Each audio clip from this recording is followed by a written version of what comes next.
समीकरण को हल करो। ये समीकरण है हमारी एक रेखिक समीकरण है। इसको रेखिक समीकरण इसलिए कहते हैं क्योंकि इसमें एक चर है और एक चर वाला रेखिक समीकरण है और चर की अधिकतम घात कितनी है?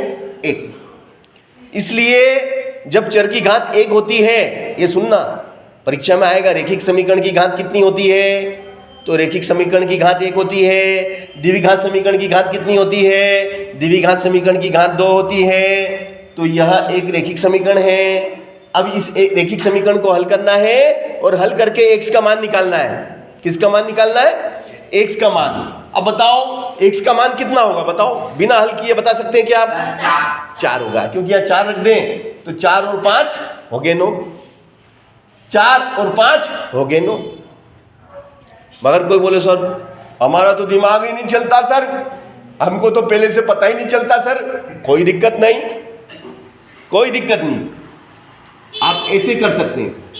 ये 5 धन का है ना, तो धन का 5 उधर जाएगा तो ऋण का 5 हो गया। क्या का 5 हो गया? ऋण का 5। तो x बराबर कितना आ जाएगा? 9 में से घटा दो 5, 9 में से घटा दो 5, कितना बचा? कितना बच गया भैया? कितना बचा? 9 में से घटा दो 5, बच गया 4। सरल के कठिन?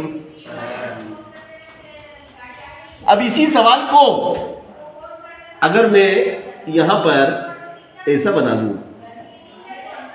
कि भैया ये ऋण का है, क्या का है ये? अब बताओ x का मान कितना होगा?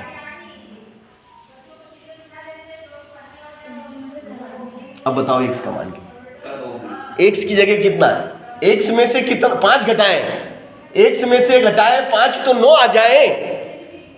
x में से घटाए 5 तो 9 आ जाए। तो ऐसी कौन सी संख्या है जिसमें से 5 घटाने पे 9 आते हैं? 14।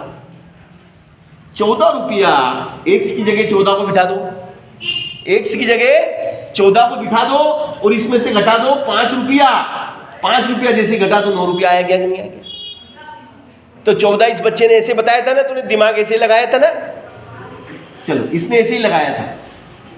अब देखिएगा ध्यान से, ये ऋण का 5 उधर गया, धन का 5 हो गया। तो बताओ x बराबर कितना होगा? x बराबर 14 होगा कि नहीं होगा? x बराबर 14 होगा कि नहीं होगा? आ गया वही उत्तर? वही उत्तर आया कि नहीं आया? तो समीकरण को कैसे हल किया जाता है? समीकरण को हल करना बहुत सरल है। आप बिना हल किए, बिना सवाल किए आप उत्तर बता सकते हैं। बस आपके सोचने की शक्ति, आपकी कल्पना करने की शक्ति कितनी स्ट्रांग है उससे पता चलता है। मैंने लिखा x धन 1 बराबर 9। समीकरण हल करो, समीकरण हल करो। बताओ x की जगह कितना होना चाहिए?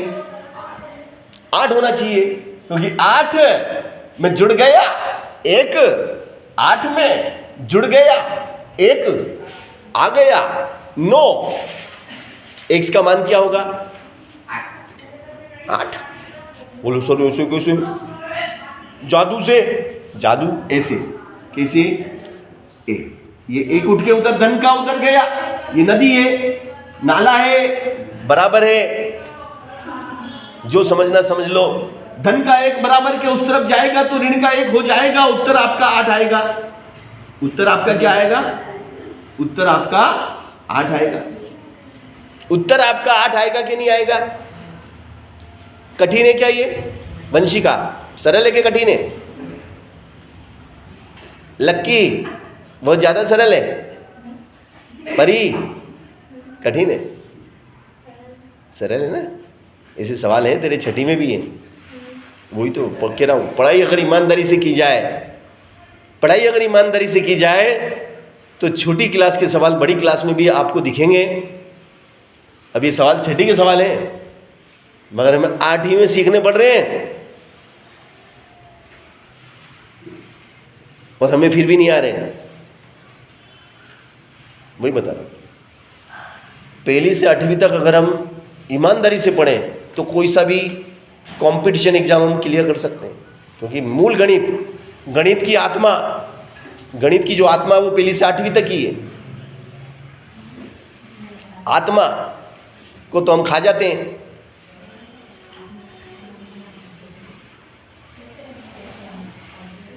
चलो,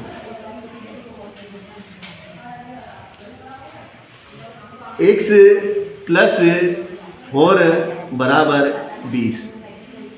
समीकरण हल करो, समीकरण हल करो। अब बताओ x की जगह कितना बिठाए कि 20 आ जाए? x की जगह कितना बैठेगा? 16 4 20, 16 4 20। कैसे करेंगे? जब हम इसको सवाल को पेपर में परीक्षा में करेंगे तो 4 उठ के उतर के जाएगा, ऋण का 4 हो जाएगा और x बराबर कितना आ जाएगा? 16 आ गया। सवाल कठिन था कि सरल था? सरल था, बट हमने उसको कठिन समझ लिया। तो हम कठिन समझेंगे तो कठिन है, हम सरल समझेंगे सरल है। हम सोचेंगे आज का दिन अच्छा है तो अच्छा है, और हमने सोच लिया आज का दिन तो बहुत खराब है, आज का दिन मनहूस है, तो वो मनहूस है। गणित सरल है तो सरल है, गणित कठिन है तो फिर कठिन है। सोचेंगे जैसा होने लगता है। इसलिए सोचो कि सरल विषय है, बहुत अच्छा सरल विषय है, और गणित मुझे आ रहा है, मैं गणितज्ञ बन रहा हूँ, गणित बहुत अच्छी है। गणित, बार बार गणित के बारे में सोचो तो गणित के सवाल तुमको आने लगेंगे। ओके।